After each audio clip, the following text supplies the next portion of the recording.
네, 안녕하십니까. 저는 서울대학교 김정훈이라고 하고요. 저는 같이 바이오리액터를 이제 파라미터 추정을 하는데 다이나믹 오티미제이션을 적용한 연구에 대해서 발표드리겠습니다. 이제 아이덴티피케이션을 하는 것은 사실 어떤 공정을 사용하든지 간에 이제 제어를 하고 최적화하고 하는 게 이제 필수적으로 필요한데 바이오리액터의 경우에는 이 과정에서 시간과 이제 비용이 굉장히 많이 소모된다는 문제가 있습니다. 이것에 도움을 주기 위해서 디자인 오브 익스페리먼트, 그 실험 계획법이라는 사용이 이제 방법이 원래 사용되고 있는데요. 간단하게 말씀을 드리면은 여기 이제 파라미터의 변화에 대해서 아웃풋이 얼마나 변하는가라는 것을 이제 센시티비티라는 양으로 정의를 하고 이 매트릭스의 어떤 놈을 이제 인포메이션이라고 이제 정의를 한 다음에 이것을 최대화하는 어떤 이제 인풋을 오퍼레이션 조건을 구하는 그런 문제입니다. 이것이 이제 실제로 굉장히 많은 식으로 이제 변형이 되고 발전이 돼가지고 실제로 서행이 되고 있고 그것이 성공도 했는데 아직까지 이런 분야에서 해결하지 못한 문제 중에 이제 가장 큰 것은 너무 많은 파라미터들을 너무 많은 이제 영역에서 이제 찾으려고 하다 보니까 이제 수학적으로 그 문제가 너무 커지고 그 다음에 그 결과를 얻었다고 하더라도 이것을 어떻게 해석해야 될지가 굉장히 애매하다는 문제가 있습니다. 그리고 바이오리액터라는 그 대상 공정에 대한 저희의 그 사전 지식을 응용할 수 없다는 문제도 있습니다. 그래서 저희는 조금 더 체계적으로 이 문제에 접근하는 방식이 필요하다고 생각을 했고요. 네, 저는 그 문제에 대한 힌트를 이제 다들 알고 계시는 사전트 웨스트버그 알고리즘에서 얻었습니다. 그래서 굉장히 복잡한 공정을 이제 공정 조건을 구하는데 이것이 어떤 식으로, 그러니까 이것을 이제 컴포넌트로 분해를 해서 어떻게 연관이 되어 있고 어떤 순서로 이제 계산을 할지 그런 걸 알려주는 알고리즘인데요. 이런 거랑 비슷한 그런 방식이 뭐 굳이 이제 화공 쪽 아니더라도 뭐 생물정보학이라든지 사회학, 경제학 여러 가지 많은 분야에서 사용이 되고 있고요.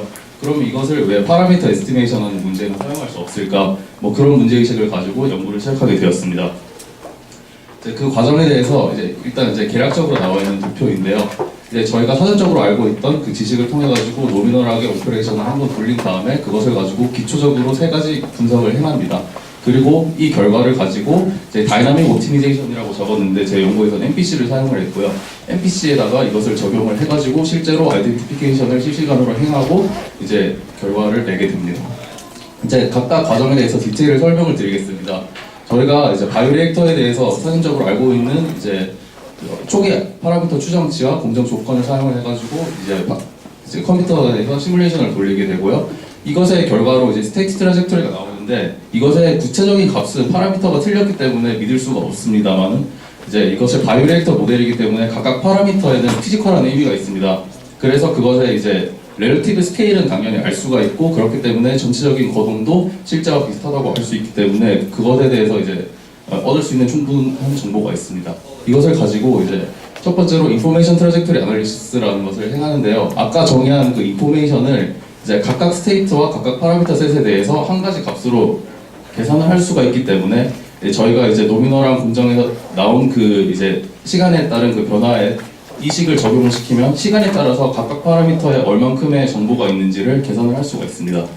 그리고 두 번째로 이 정보량 자체가 그 다른 파라미터에 대해서 서로 얼마나 영향을 받는지를 알아봐야 되는데요. 이 센시티비티, i번째 파라미터에 대한 센시티비티가 이제 j번째 파라미터에 대해서 얼만큼 영향을 받는가라는 것을 이제 다음과 같은 식을 통해 가지고 정의를 하고 이제 분석을 해보면 예를 들어서 7가지 파라미터가 처음에 있었는데 이 중에서 그러니까 이게 서로 어떤 관계가 있는지 모르는 상태였다가 이것을 해보고 나면은 뭐 2번, 3번은 서로 영향을 주기 때문에 따로 이제 추정을 할 수가 없다. 같이 추정을 해야 된다. 그런 정보를 알 수가 있습니다. 그리고 세 번째로 이 공정에서 예를 들어서 노이즈 레벨이 1 정도인데 인포메이션이랑 이제 노이즈는 그 디멘션이 같기 때문에 같은 이제 축에 놓고 분석을 할 수가 있는데요. 이제 인포메이션이 예를 들어 10 정도를 준다라고 하면은 당연히 이 정보는 의미가 있는 정보입니다만 뭐 노이즈가 예를 들어서 뭐 여기 보면 5인데 인포메이션이 이 정도밖에 안 된다라고 하면 아무리 오랜 시간 추정을 해도 그것이 전혀 의미가 없는 이제 값이기 때문에 이런 해당하는 이제 파라미터는 추정이 불가능하다고 결론을 내릴 수가 있습니다. 그럼 이 세 가지 정보를 어떻게 이제 종합을 하냐면은 처음에 NP까지 파라미터가 있는데 이 중에서 이 분석을 통해 가지고 추정이 불가능하다고 판명된 파라미터를 이제 버려서 일정 값으로 보정시켜 버리고요. 그 다음에 서로 연관이 있다고 이제 판명된 파라미터들을 묶어 가지고 여러 가지 집합을 만듭니다. 그리고 나서 이 집합을 어떤 순서로 추정하는 것이 가장 좋은가라는 최적화 문제를 구성을 해가지고 다음과 같은 순서로 풀 수가 있습니다. 그리고 이것을 NPC에다가 적용을 하는데 약간 부연 설명을 이제 처음에 드리자면요. 이제 어떤 코스트 펑션을 가지고 최적화를 행하고 그것을 적용시켜가지고 나온 결과를 가지고 파라미터를 재추정하는 과정을 계속 반복하는 것이 이제 사실 이제 디자인 오브 익스페리먼트에서 하는 방법과도 똑같습니다만 이것을 이제 애댑티브 NPC라고 해석을 할 수도 있습니다.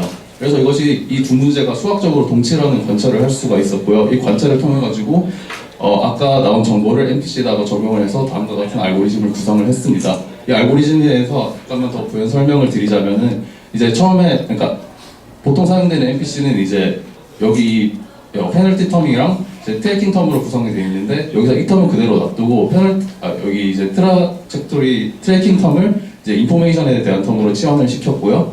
그 다음에 프리딕션 호라이즌과 컨트롤 호라이즌은 이제 저희가 돌려서 이제 실제로 운전을 해본 경험을 통해 가지고 추정을 할 수가 있습니다.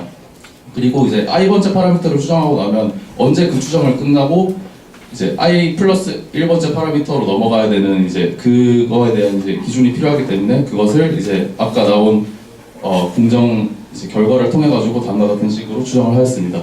이제 이것을 적용한 결과인데요. 이제 4개의 스테이트 베리어블과 5개의 이제 파라미터를 가진 이 모델을 가지고 다음과 같은 이제 처음에 파라미터에 대해서 이제 30%에서 50% 정도의 초기 에러가 있다고 가정을 하였고요. 여기서 이런 조건을 사용해서 다음과 같은 결과를 얻었습니다. 이 결과에 이제 인포메이션식을 적용을 하면은 5개 파라미터에 대해서 정보량이 어디에 많이 모여 있는지를 알 수가 있었는데요. 그래서 파라미터 1, 2, 3번 같은 경우에는 이제 바이오매스가 생장하고 기질을 섭취하는 것에 관한 텀이기 때문에 이제 직관과도 일치하게 앞쪽에 정보가 많이 모여 있었고 4번, 5번은 이제 프로덕트가 언제 생산되느냐, 어떻게 생산되느냐 뭐 그런 텀이기 때문에 정보가 뒤쪽에 많이 모여 있음을 이제 직관과도 일치하게 관찰할 수가 있었습니다. 그리고 이제 5개 파라미터 중에서 1번, 2번이 서로 연관이 있음을 보았고요. 그 다음에 5개 파라미터가 나머지는 다 추정이 가능하지만 2번 파라미터 같은 경우에는 그 양이 너무 적어가지고 제대로 된 추정을 할 수가 없었다는 것을 알 수가 있었습니다. 그래서 이거를 적용을 하면은 2번을 고정시켜버리고 나머지 4개 파라미터를 다음과 같은 순서로 추정하는 것이 가장 좋다고 결론을 내렸고요. 이것을 NPC에다가 이제 아까 보여드린 요식과 같은 이제 적용을 해가지고 이제 이런 이제 예를 들어서 1번 파라미터 같은 경우에는 이 정도 139 정도의 양이 이제 인포메이션이 들어오면은 이제 이것은 추정이 끝났다라고 이제 판단을 내리고 그 다음 파라미터를 추정하는 걸로 넘어가고 이런 식으로 이제 크리테리아를 계산을 했고요. 그것을 실제로 적용을 해본 결과 이제 인풋이 이제 50스텝의 이제 타임 인덱스에 대해서 다음과 같은 순서로 다음과 같은 양으로 넣는 것이 가장 좋다고 이제 결론이 나왔습니다. 그래서 이것을 적용을 해본 결과 이제 4개의 파라미터에 대해서 이제 정보량이 이렇게 이제 이런 이제 순서로 나왔는데요. 그래서 결과적으로 50번째 스텝 중에서 46번째 스텝에서 4개의 파라미터를 모두 성공적으로 이제 인포메이션 양을 얻었다 그런 결론이 나왔고요. 그다음에 그 과정에서 파라미터를 이제 계속 재추정해 나간 결과 처음에 이스티메이트에 비해서 이제 결론적으로 이제 스킴이 다 끝나고 난 이제 파라미터가 이제 에러가 많이 줄어들었음을 관찰을 할 수가 있었습니다. 이제 요약을 하자면은 이제 많은 것들이 있었지만 이제 파라미터 추정하는 굉장히 크고 복잡한 문제를 이제 인포메이션 세어리라는 그런 이제 툴을 이용을 해가지고 여러 가지 작은 문제로 이제 체계적으로 나누었고요. 그 결과로 파라미터를 성공적으로 추정할 수 있었습니다. 이렇게 말씀을 드릴 수가 있겠습니다. 예, 이상으로 발표를 마치겠습니다.